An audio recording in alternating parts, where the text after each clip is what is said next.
Hi guys. So we have been previously looking at sources and determining if they are arguing for or against Japanese internment. So we're going to switch gears a little bit and answer the question, how did the policy of Japanese internment conflict with the rights in our Constitution? So our Constitution is just our government document that guarantees all Americans certain unalienable rights, meaning that those rights cannot be taken away or infringed upon. However, we know that there's plenty of periods in our nation's history where those rights have been infringed upon, especially for certain types of Americans.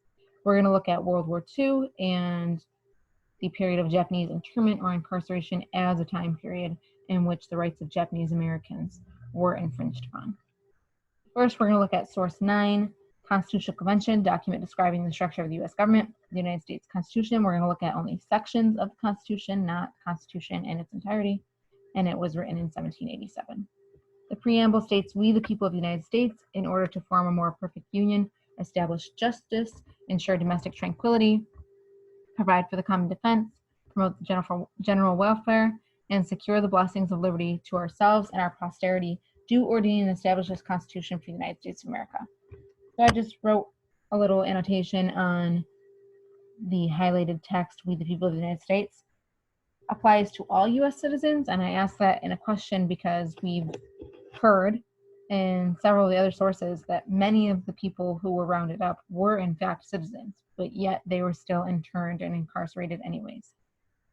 Article 2, Section 1 of the U.S. Constitution states, "The President shall be Commander-in-Chief of the Army and Navy of the United States and of the militia of several states." So this is just stating that the President controls the military. When called into the actual service of the United States, he may require the opinion in writing of the principal officer in each of the executive departments upon any subject relating to the duties of their respective offices. Just like any other cabinet or branch, the president is going to seek advice on people who are considered experts. And he shall have power to grant reprieves and pardons for offenses against the United States, except in cases of impeachment. So this is important to note when we talk about Japanese internment, because Roosevelt, with the signing of Executive Order 9066, made those areas along the West Coast military zones and ordered the internment and incarceration of Japanese Americans, conducted by local police and local militias. The Fourth Amendment states the right of the people to be secure in their persons, houses, papers, and effects against unreasonable searches and seizures, just meaning that people have the right to feel safe, shall not be violated, and no warrants shall issue but upon probable cause. And probable cause meaning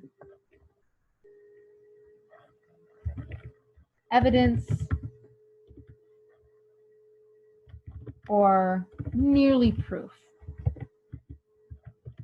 You can begin an investigation without proving something, obviously, but you have something that is leading you to believe that these people are not loyal. Supported by oath or affirmation, and particularly describing the place to be searched and the persons or things to be seized. This is important because not only can things be seized, but people can be seized. And by seized, I mean taken.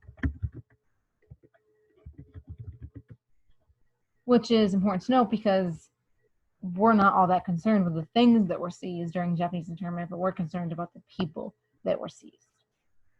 So according to Amendment 4, our government was within their legal right to seize people. However, those seizures must be made upon probable cause, and we've read in several sources that there was not any investigations done and there was not proof that these people were disloyal or traitors.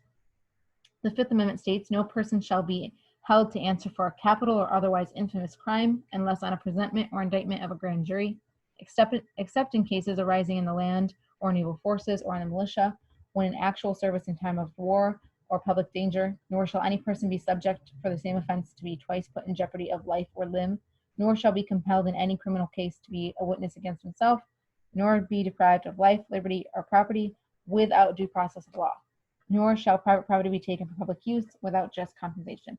That was a lot of information, but I highlighted just this little section without due process of law, because this is again telling us that you need an investigation or evidence to arrest.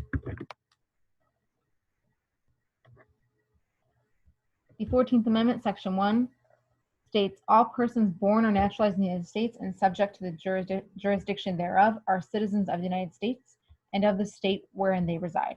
No state shall make or enforce any law which shall abridge the privileges or immunities of the citizens of the United States. So if you're a naturalized citizen, meaning that you've gone through the process to become a legal citizen, or you were born here, you are a citizen of the United States, and therefore no state can make any law that's going to infringe upon your rights.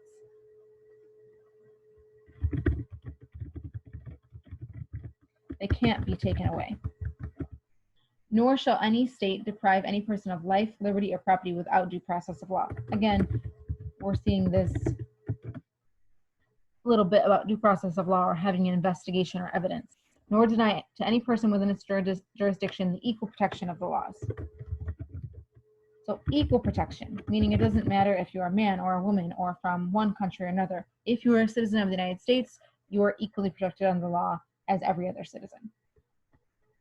This we know is not the case during Japanese internment because they were held without due process of law while other citizens were not. Okay, source 10. The United States Congress legislation regarding an apology to end reparations for Japanese Americans, the Civil Liberties Act, August 10th, 1988. So now we're 40 plus years removed from World War II, and we're reflecting on the actions that the government took. Congress recognizes that, as described in the Commission on Wartime Relocation and Internment of Civilians, a grave injustice was done to both citizens and permanent residents of Japanese ancestry by the evacuation, relocation, and internment of civilians during World War II. So Congress is admitting that internment was wrong. As the Commission documents, these actions were carried out without adequate security reasons and without any acts of espionage or sabotage documented by the Commission. So we see that there was not due process of law that we read about previously, or any sort of evidence or investigation. But instead, we're motivated largely by racial prejudice, wartime hysteria, and a failure of political leadership. So the Congress is admitting that racism and fear are what drove the United States government to intern Japanese Americans. The excluded individuals of Japanese ancestry suffered enormous damages, both material and intangible, and there were incalculable losses in education and job training, all of which resulted in significant human suffering for which appropriate compensation has not been made. So Japanese Americans suffered financially, physically, and emotionally. This is the intangible and incalculable loss. These gaps in job training and education made it much more difficult to get and maintain employment once internment was over. For these fundamental violations of the basic civil liberties and constitutional rights of these individuals of Japanese ancestry, the Congress apologizes on behalf of the nation. Based on the findings of the Commission on Wartime Relocation and Internment of Civilians, the purposes of the Civil Liberties Act of 1988 with respect to persons of Japanese ancestry include the following. First, to acknowledge the fundamental injustice of the evacuation, relocation, and internment of citizens and permanent resident aliens of Japanese ancestry during World War II. So to admit their wrongdoing, which if we think back to the first vocabulary source that we looked at, they purposely used misleading language to avoid admitting their wrongdoing. So now they're implicitly saying, hey, we were wrong. Second, to apologize on behalf of the people of the United States for the evacuation, internment, and relocations of such citizens and permanent residing aliens. So to say they're sorry. To provide for a public education fund to finance efforts to inform the public about the internment so as to prevent the reoccurrence of any similar event. So they're saying it's important for people to learn about it, just like we're doing in class.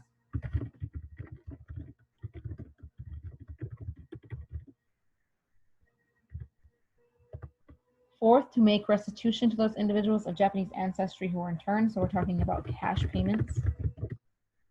And lastly, to make more credible and sincere any declaration of concern by the United States over violations of human rights committed by other nations. So not only are we admitting that the United States was wrong, but we want to make sure that this isn't happening in other nations. Okay, go ahead and answer your 2 questions either on Edpuzzle or in the top right-hand corner of your YouTube video, depending on where you're watching. All right, see you tomorrow.